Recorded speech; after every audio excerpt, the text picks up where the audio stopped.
मुझे वायुसेना प्रमुख का दावा स्वीकार करना बहुत कठिन लगता है, क्योंकि कल ही मैंने एक रूसी विशेषज्ञ से बात की थी जो S-400 के बारे में सब कुछ जानते हैं। यह निश्चित रूप से कहना कि किसी लक्ष्य का नाश कर दिया गया है संभव नहीं है। मेरा मतलब है, मैं उम्मीद नहीं करता कि कोई भारतीय वायुसेना प्रमुख ऐसी बातें कहेगा। मेरा मतलब है, यह एक वायुसेना प्रमुख के योग्य नहीं है। नहीं। तो ये वायुसेना प्रमुख के योग्य नहीं है? हाँ, बिल्कुल भी नहीं। अगर वास्तव में ऐसा हुआ होता कि जो F-16 विमान रखरखाव के लिए वहां थे, जैसा कि प्रमुख ने कहा, उन्हें और अधिक नुकसान पहुंचाया गया होता, तो निश्चित रूप से अमेरिकियों को इसके बारे में पता चल जाता और अमेरिकी इस बारे में जरूर बात करते। हवाई वर्चस्व हासिल करना वह केवल पाकिस्तान वायुसेना ने ही किया। भारतीय वायुसेना ने कम से कम मेरी जानकारी में कोई भी एयर टू एयर टकराव नहीं किया है, और खासकर मल्टी डोमेन ऑपरेशन के साथ, जो एक नया विचार है जिसे पाकिस्तान वायुसेना ने दुनिया को समझाया है।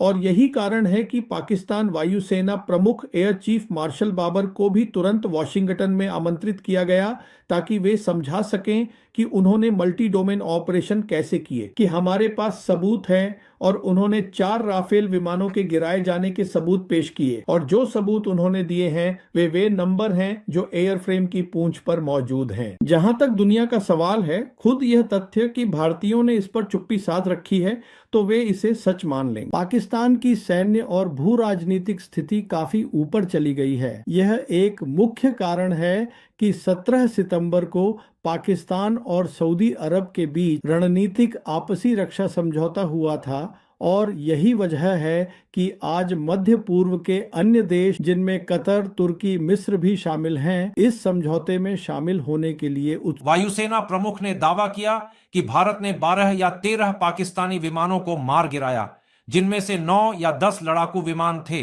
जैसे कि F-16 और JF-17। यह किस प्रकार के सबूतों पर आधारित है? ऑपरेशन सिंधु के प्रभावी रूप से समाप्त होने के 5 महीने बाद ही यह खुलासा क्यों किया जा रहा है, और अंतरराष्ट्रीय स्तर पर इसे किस तरह से लिया जाएगा?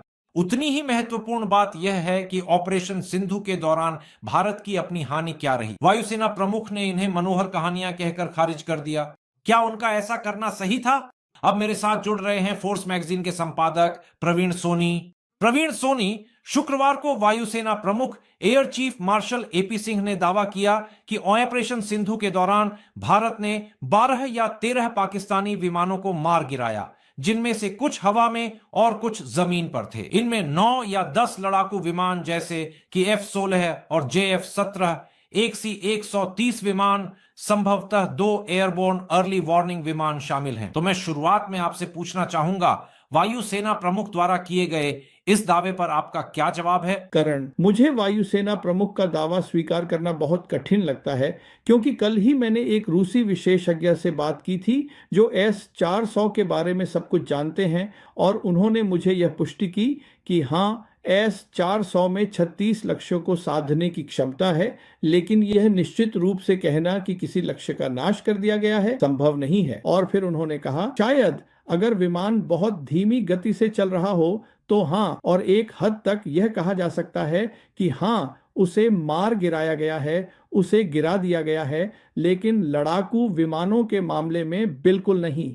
इसलिए अगर आपने ध्यान दिया हो तो वायुसेना प्रमुख ने अपने बयान में बहुत सावधानी बरती है। उन्होंने जो कहा है वह यह है कि मेरे पास इस बात के सबूत हैं कि एक विमान को S-400 द्वारा मार गिराया गया। उन्होंने कहा कि हमारी लंबी दूरी की मिसाइल ने यह 300 किलोमीटर की दूरी पर किया गया था, और वह विमान AEW&C विमान था, जो एक धीमी गति से उड़ने वाला विमान है। जहां तक लड़ाकू विमानों का सवाल है, इस बार जो नई बात उन्होंने कही है 5 लड़ाकू विमानों की, JF-17 और F-16, जैसा कि आपने अभी दोहराया, उन्होंने कहा यह वही है जो हमारा सिस्टम हमें बताता है। तो जहां तक रूसी विशेषज्ञ का सवाल है, उन्होंने मुझसे पुष्टि की कि यह संभव नहीं है। तो यह वह हिस्सा है जो S-400 द्वारा किया गया। अब अगर आप चाहते हैं कि मैं सुनिए, क्या मैं आपको रोक सकता हूं?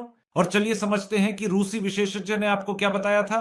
रूसी विशेषज्ञ ने आपको बताया कि S-400 के लिए फाइटर जेट्स के साथ संलग्न होना संभव है।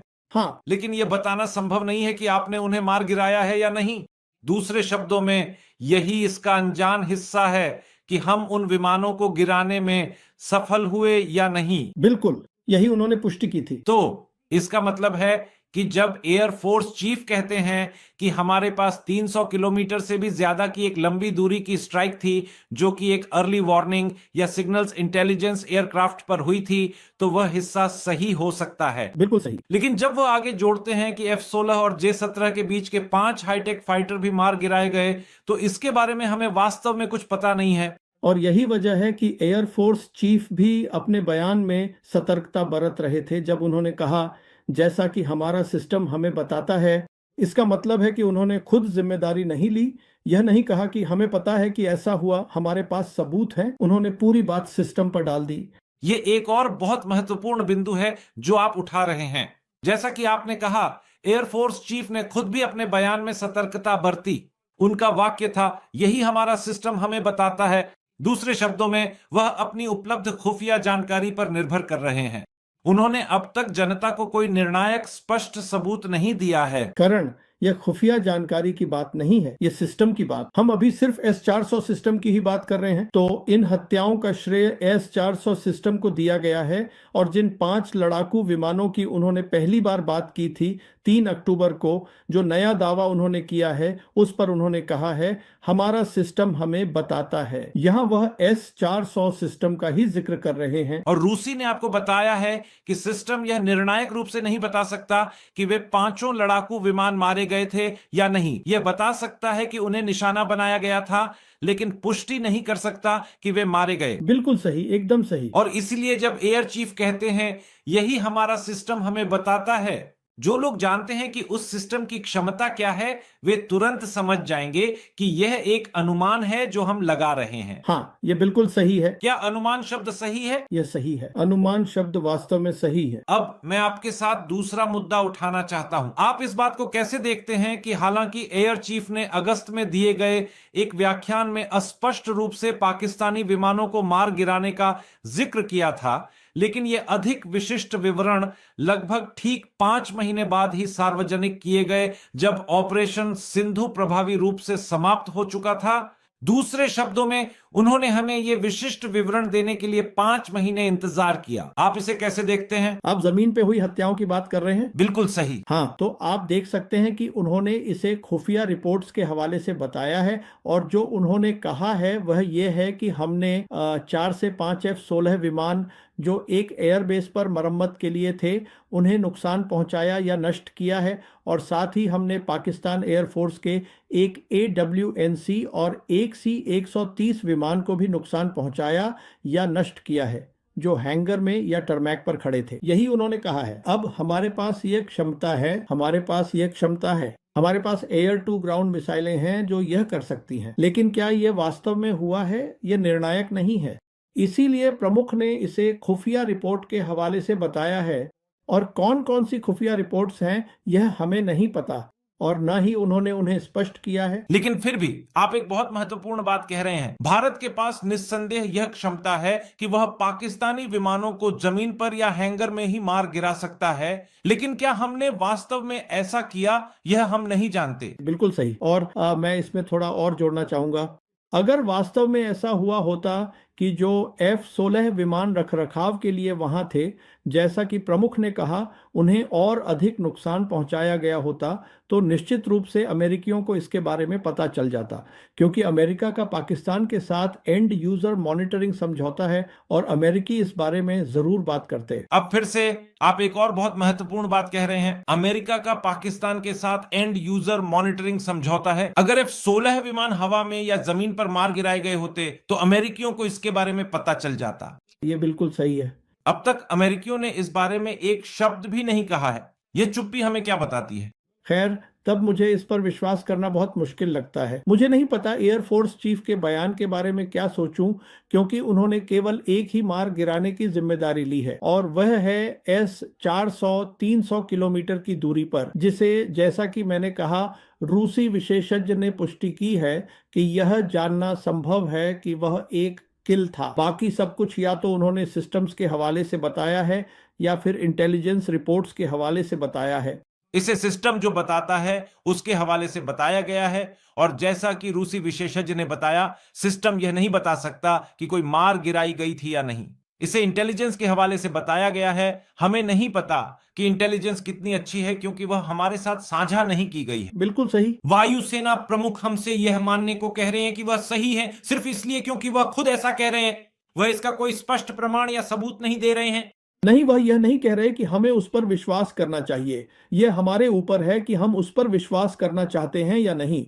वह निश्चित रूप से कह रहे हैं कि वह उन हत्याओं की जिम्मेदारी नहीं ले रहे कि हाँ, भारतीय वायुसेना ने ऐसा किया है। वह ऐसा नहीं कर रहे हैं। अब फोर्स मैगजीन के संपादक के रूप में आपने जो वीडियो बार बार जारी किए हैं, उनमें आपने बार बार यह जोर दिया है कि ऑपरेशन सिंदूर के दौरान पाकिस्तान के प्रदर्शन से दुनिया प्रभावित हुई है। तो आज क्या वायुसेना प्रमुख के दावे उस छवि को भारत के पक्ष में बदलेंगे या उसमें कोई बदलाव लाएंगे? तो देखिए, दुनिया ने इस टकराव, हवाई टकराव में दो चीजें देखी हैं। पहली चीज जो उन्होंने देखी वह थी एयर टू एयर टकराव, जो किसी भी वायुसेना का मुख्य मिशन होता है। हवाई वर्चस्व हासिल करना वह केवल पाकिस्तान वायुसेना ने ही किया। भारतीय वायुसेना ने कम से कम मेरी जानकारी में कोई भी एयर टू एयर टकराव नहीं किया है। यह एक बात। अब एयर टू एयर टकराव करना एक कठिन कार्य है, और खासकर मल्टी डोमेन ऑपरेशन के साथ, जो एक नया विचार है जिसे पाकिस्तान वायुसेना ने दुनिया को समझाया है। तो यह सब विश्वसनीय है, और यही कारण है कि पाकिस्तान वायुसेना प्रमुख एयर चीफ मार्शल बाबर को भी तुरंत वॉशिंगटन में आमंत्रित किया गया, ताकि वे समझा सकें कि उन्होंने मल्टी डोमेन ऑपरेशन कैसे किए। और पीएलएफ प्रमुख पाकिस्तान, या माफ कीजिए, पीएलए एयर फोर्स प्रमुख भी पाकिस्तान के एयर हेडक्वार्टर आए थे, ताकि ये जान सकें कि ये सब कैसे किया गया। ये पहला बिंदु है। दूसरा बिंदु करण बहुत महत्वपूर्ण है, और दूसरा बिंदु यह है कि 16 सितंबर को लेफ्टिनेंट जनरल खालिद किदवई, जो आज पाकिस्तान की नेशनल कमांड अथॉरिटी के वरिष्ठ सलाहकार हैं और पाकिस्तान सेना के एक बहुत सम्मानित जनरल माने जाते हैं, उन्होंने 16 सितंबर को इस्लामाबाद में एक प्रेस कॉन्फ्रेंस में कहा कि हमारे पास सबूत हैं, और उन्होंने 4 राफेल विमानों के गिराए जाने के सबूत पेश किए। और जो सबूत उन्होंने दिए हैं वे नंबर हैं जो एयरफ्रेम की पूंछ पर मौजूद हैं, और जो नंबर उन्होंने बताए हैं वे हैं BS-001, BS-0021, BS-0022 और BS-0027। तो उन्होंने ये आंकड़े दिए हैं, और इसके साथ ही उन्होंने दावा किया है कि कुल 7 विमान थे, लेकिन 4 के लिए। बाकी 3 के बारे में उन्होंने कहा कि वे सुखोई 30, मिग-29 और मिराज 2000 थे, लेकिन इसके लिए उन्होंने कोई सबूत नहीं दिया है। तो ये खुद ये तथ्य कि यह सबूत दिया गया था, और फिर पाकिस्तान के प्रधानमंत्री ने हाल ही में संयुक्त राष्ट्र में अपने भाषण में इस बात को उठाया, ये कहते हुए कि भारतीय वायुसेना के 7 लड़ाकू विमान, उन्हें मार गिराया गया या पाकिस्तान वायुसेना द्वारा गिरा दिया गया। मुझे लगता है कि भारतीय पक्ष को कम से कम खालिद द्वारा दिए गए सबूतों पर प्रतिक्रिया देनी चाहिए थी, जो भारतीय पक्ष ने नहीं किया। सबसे पहले मैं आपसे ये पूछना चाहता हूं, खालिद द्वारा प्रस्तुत किए गए सबूत कितने मजबूत हैं? मुझे पता है कि आपने अभी अभी उन कथित राफेल विमानों की टेलफिन पर लिखे नंबर बताए हैं जिन्हें मार गिराया गया था, और आपने उन सभी 4 नंबरों को बताया है। वह सबूत कितना मजबूत है? दुनिया उस सबूत पर कैसे प्रतिक्रिया देगी? जहां तक दुनिया का सवाल है, खुद यह तथ्य कि भारतीयों ने इस पर चुप्पी साध रखी है, तो वे इसे सच मान लेंगे। दूसरे शब्दों में, भारत की चुप्पी को यह मान लिया जाएगा कि यह सच है। हाँ, दुनिया इसे इसी तरह देखेगी। यहाँ एक व्यक्ति है जो कह रहा है कि ये 4 राफेल विमानों के नंबर हैं जिन्हें मार गिराया गया, लेकिन भारत ने इस पर कोई प्रतिक्रिया नहीं दी, क्योंकि यह बहुत महत्वपूर्ण बात। तो वह धारणा जिसे आपने अपने वीडियो में बार बार जोर दिया है कि ऑपरेशन सुंदुल के दौरान पाकिस्तान का प्रदर्शन प्रभावशाली और अच्छा था, वह धारणा बनी रहेगी? क्या वायुसेना प्रमुख ने शुक्रवार को जो कहा उससे यह धारणा बदली नहीं है? नहीं, जैसा कि मैंने कहा, दुनिया ने वायुसेना की हवाई मुकाबलों को देखा है, जो किसी भी वायुसेना का मुख्य मिशन होता है, और उन्होंने पाकिस्तान वायुसेना को यह करते हुए देखा है। दुनिया ने यही समझा है, इसलिए वे अब भी यही समझते हैं। ये बिल्कुल भी नहीं बदला है। अब वायुसेना प्रमुख ने पाकिस्तान के नुकसानों के बारे में जो कहा, उसके विपरीत जहां उन्होंने काफी विस्तार से बताया, वहीं उन्होंने यह दावा किया कि पाकिस्तान ने भारतीय विमान गिराए हैं। यह मनोहर कहानियां हैं। उन्होंने पूरी तरह से अनदेखा कर दिया कि लेफ्टिनेंट जनरल खालिद किदवई ने 16 सितंबर को इस्लामाबाद में एक प्रेस कॉन्फ्रेंस में क्या सार्वजनिक किया था। भारत के अपने नुकसानों पर इस चुप्पी को आप कैसे देखते हैं? देखिए, भारतीय वायुसेना प्रमुख भारतीय वायुसेना की सभी गतिविधियों के लिए जिम्मेदार होते हैं। उसी रिपोर्टर ने उनसे एक और सवाल पूछा था, और सवाल यह था कि सीडीएस ने दावा किया था कि नुकसान महत्वपूर्ण नहीं है।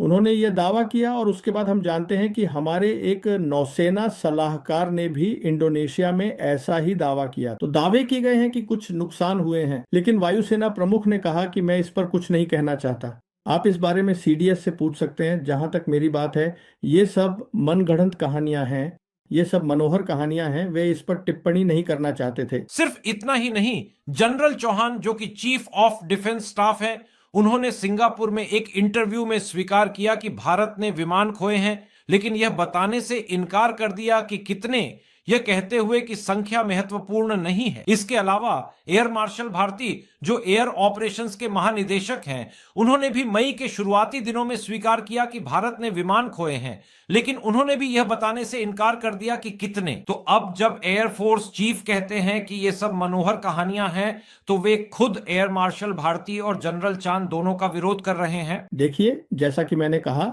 भारतीय वायुसेना की सभी गतिविधियों के लिए अंतिम जिम्मेदारी वायुसेना प्रमुख की ही होती है। इसलिए उनका किसी भी बात पर टिप्पणी न करना मुझे बहुत अजीब लगता है। वह भारतीय वायुसेना के लड़ाकू विमानों के नुकसान के बारे में बात करने से पूरी तरह इनकार कर देते हैं, चाहे वे नुकसान हुए हों या नहीं। और यही वह है जिसे वे कल्पनात्मक कहानियां कहते हैं। मुझे बताइए, क्या यह विश्वसनीय है कि एयर फोर्स चीफ भारत के नुकसान के बारे में बात करने से इनकार कर दें, खासकर जब वह कथित पाकिस्तानी नुकसान का विवरण दे रहे हैं? क्या यह विश्वसनीय है कि वह भारतीय नुकसान पर बात न करें? देखिए, यहाँ मुद्दा यह है कि दुनिया इसे किस रूप में देखती है। यह ज्यादा महत्वपूर्ण है कि दुनिया ऑपरेशन सिंदूर के बारे में क्या सोचती है, जिसमें एयर कैंपेन या हवाई हमले सबसे महत्वपूर्ण थे। यह भारत के लिए महत्वपूर्ण है। तो आप कह रहे हैं कि भारत के नुकसान को मनोहर कहानी कहकर खारिज करने से वह दुनिया को यह नहीं समझा पा रहे कि कोई नुकसान हुआ ही नहीं था? नहीं, वे बिल्कुल भी आश्वस्त नहीं हैं, क्योंकि कोई सबूत कुछ भी नहीं दिया गया है, या वह इस पर बात भी नहीं करना चाहते। असल में वह तो यहाँ तक कहते हैं कि यह अच्छा है कि वे अंदाजा लगाते रहें कि हमारे कितने विमान। अगर वे सोचते हैं कि 15 विमान गिराए गए, तो अगली बार जब वे लड़ेंगे तो अपनी गणना में 15 कम मानकर तैयारी करेंगे। मेरा मतलब है, मैं उम्मीद नहीं करता कि कोई भारतीय वायुसेना प्रमुख ऐसी बातें कहेगा। इसका जवाब आपको प्रभावित नहीं कर पाया? नहीं, बिल्कुल नहीं। मेरा मतलब है, यह एक वायुसेना प्रमुख के योग्य नहीं है। नहीं। तो ये वायुसेना प्रमुख के योग्य नहीं है? हाँ, बिल्कुल भी नहीं। आखिरकार मेरा आखिरी सवाल, इसमें कोई शक नहीं कि पहली बार में वायुसेना प्रमुख घरेलू दर्शकों को संबोधित कर रहे थे, लेकिन इसमें भी कोई शक नहीं कि जो उन्होंने कहा उसे अंतरराष्ट्रीय स्तर पर भी उठाया जाएगा। यह बात चीन, अमेरिका, रूस, फ्रांस और यूके जैसे महत्वपूर्ण देशों में कैसे ली जाएगी, जो सभी संयुक्त राष्ट्र सुरक्षा परिषद के स्थायी सदस्य हैं? देखिए करण, इसका सबूत हमें पहले ही मिल चुका है। खासकर ऑपरेशन सिंदूर के नतीजों के आधार पर पाकिस्तान की सैन्य और भू राजनीतिक स्थिति काफी ऊपर चली गई है। यह एक मुख्य कारण है कि 17 सितंबर को पाकिस्तान और सऊदी अरब के बीच रणनीतिक आपसी रक्षा समझौता हुआ था, और यही वजह है कि आज मध्य पूर्व के अन्य देश, जिनमें कतर, तुर्की, मिस्र भी शामिल हैं, इस समझौते में शामिल होने के लिए उत्सुक हैं। और यही कारण है कि आज जीसीसी के बाकी 5 सदस्य देश भी इसमें शामिल होने के लिए इच्छुक हैं।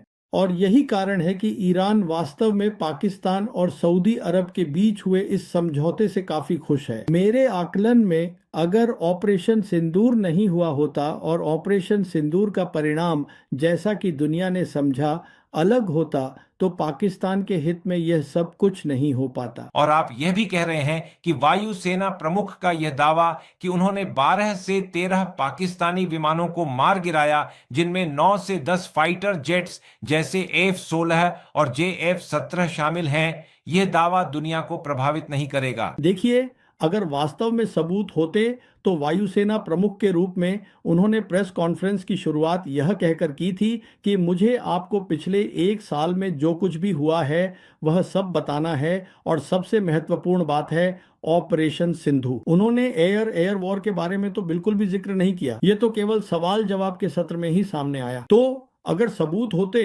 तो जाहिर है कि पूरी दुनिया वायुसेना प्रमुख से यह सुनने का इंतजार कर रही थी कि एयर वॉर में क्या हुआ। मेरा मतलब है, आप भारत को ही नहीं बल्कि उससे भी ज्यादा पूरी दुनिया को भारतीय वायुसेना की क्षमताओं के बारे में बता रहे हैं। तो ये जरूरी था कि उन्होंने खुद इस बारे में बात की होती, बजाय इसके कि किसी रिपोर्टर के सवाल का इंतजार करते। वायुसेना प्रमुख ने जो कहा उसे समझने और उसका विश्लेषण करने में हमारी मदद करने के लिए आपका बहुत बहुत धन्यवाद। और जैसा कि आपने बताया, मैं दोहरा रहा हूं, मुझे वायुसेना प्रमुख के दावे को स्वीकार करना बहुत कठिन लगता है। यही वह महत्वपूर्ण संदेश है जो आप दर्शकों को दे रहे हैं। अपना ध्यान रखना। ये सही है।